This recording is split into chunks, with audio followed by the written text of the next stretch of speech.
Verset 1. Verset 1 à 7 la hache retirée du Jourdain.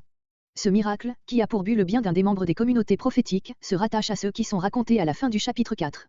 Il en a été séparé pour donner place à l'histoire de Naaman, peut-être y est-il postérieur. La communauté de prophètes dont il est ici parlé est probablement celle de Jéricho, dans le voisinage du Jourdain, 2 Rois 2.5. Le local, non pas leur lieu d'habitation, car ils ne demeuraient pas en commun, voire 2 Rois 4.1, mais leur salle de réunion. Elle se trouvait être trop petite, en particulier quand Élisée visitait les prophètes et les rassemblait autour de lui. Verset 2. Versets 2 et 3 Ils ne veulent rien faire sans son conseil, ni même sans sa présence. Verset 4. Au Jourdain. Les bords de ce fleuve sont riches en arbres de haute et de basse futaie. Verset 5. Emprunter, littéralement, demander, Exode 12.35. Cette circonstance rendait la perte doublement pénible pour un homme pauvre. Verset 6. Fit surnager le fer. Plusieurs ont pensé qu'Élisée avait taillé en pointe la branche coupée et qu'en l'enfonçant dans l'eau elle avait précisément rencontré le trou de la hache destiné à recevoir le manche. Mais il n'est point dit qu'Élisée ait taillé le bois et l'auteur veut évidemment raconter un fait miraculeux. La pensée du récit est plutôt que le fer a, par l'effet d'une attraction miraculeuse, adhéré au bois plongé dans l'eau et a été ainsi ramené à la surface. On a jugé un tel miracle indigne de Dieu. Mais il servait à montrer à des jeunes gens réunis pour son service, dans une époque de déchéance spirituelle, qu'ils pouvaient compter sur lui dans les plus petites comme dans les plus grandes détresses. C'est aussi la raison pour laquelle un incident aussi futile en apparence a paru digne d'être rapporté. Verset 8. Verset 6.8 à 7.20 Élisée et les Syriens. Verset 8 à 23 Mansuétude d'Élisée à l'égard des Syriens. Était en guerre. Il n'y avait pas guerre proprement dite, c'était des incursions locales que se permettaient les Syriens. Verset 9. De négliger ce lieu. Plusieurs traduisent, de passer par ce lieu, ce qui répond mieux au sens ordinaire du verbe, mais ne s'accorde pas avec ce qui suit. Verset 13. Allez et voyez. C'était une inconséquence, car il devait se dire qu'Élisée connaîtrait aussi son projet et le déjouerait, comme cela est arrivé. Dawson. Voir Genèse 37.17, note. Verset 16. Plus nombreux. Comme les Syriens entouraient toute la ville, il semble que les anges qui entouraient Élisée devaient être beaucoup moins nombreux que les Syriens, mais ils formaient une très épaisse muraille de défense autour de leur protégé. Cette vision accordée aux serviteurs d'Élisée à la demande du prophète représentait symboliquement une puissance protectrice infiniment supérieure à celle des assaillants. Elle était destinée à élever sa foi à la hauteur de celle de son maître qui pour lui-même n'avait pas besoin d'un pareil signe, comparé Jean 12.28-30. Verset 18. Et comme les Syriens descendaient. Il faut admettre qu'un gros de Syriens était campé sur la colline plus élevée qui domine à l'est celle de Dawson et qu'il s'avançait de là pour attaquer la ville. D'autres traduisent, Élisée et son serviteur, descendaient vers lui, vers Érum, c'est-à-dire les Syriens, ce qui est un peu forcé. Cette nation. Dans le même sens que Josué 3.17, cette multitude. La prière d'Élisée a la puissance de fermer les yeux des uns aussi bien que d'ouvrir ceux des autres, verset 17. Cet aveuglement, semblable à celui de l'ivresse, rappelle celui des habitants de Sodome produit par le pouvoir des 2 anges, c'est un état dans lequel, tout en voyant, on est incapable d'apprécier ce qu'on voit. Verset 19. Vers l'homme que vous cherchez. Sous ce mensonge apparent se cache une vérité.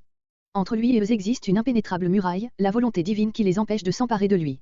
Cette muraille ne tombera que quand ils seront arrivés à l'endroit où il les conduit et où ils ne pourront plus rien contre lui. Samarie, située à 16 km au sud de Dawson. Verset 20. Ouvre leurs yeux, fait cesser l'état d'aveuglement dans lequel ils sont plongés. Verset 22. On peut traduire ou, frappe Théon ce qu'on a fait prisonnier. Réponse, non, ce serait une cruauté. Mais dans les muresses anciennes, c'était ce qui se faisait fréquemment. Ou bien, tu n'aurais le droit de les frapper que s'il avait été fait prisonnier par ta main.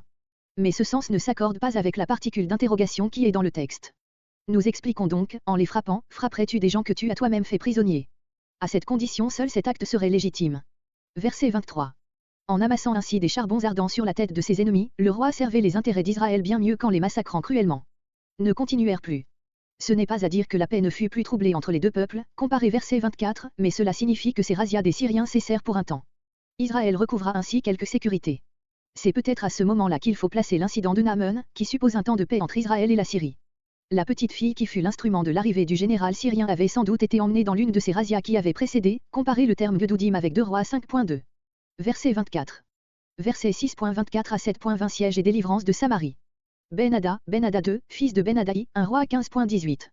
Il avait fait d'abord à 2 reprises la guerre à Achabé, il avait été battu et épargné, un roi à 20.30-32. Plus tard, leurs troupes s'étaient unies pour combattre Salmanasar II, roi d'Assyrie, qui les avait battus à Karkar.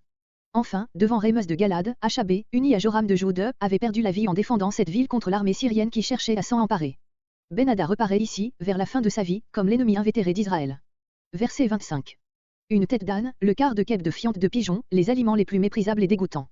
L'âne en Orient est un animal impur et la loi mosaïque en interdit la consommation, Deutéronome 14.3-5, comme le fait aussi le Coran. 80 cycles, environ 1,2 kg d'argent. Keb, mesure de capacité qui ne se trouve mentionnée qu'ici, c'était d'après les rabbins la 18e partie de l'Epha, qui contenait à peu près 30 litres, Ésaïe 5.10, Lévitique 5.11.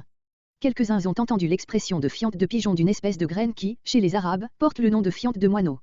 5 cycles, soit 75 grammes, environ. Verset 26.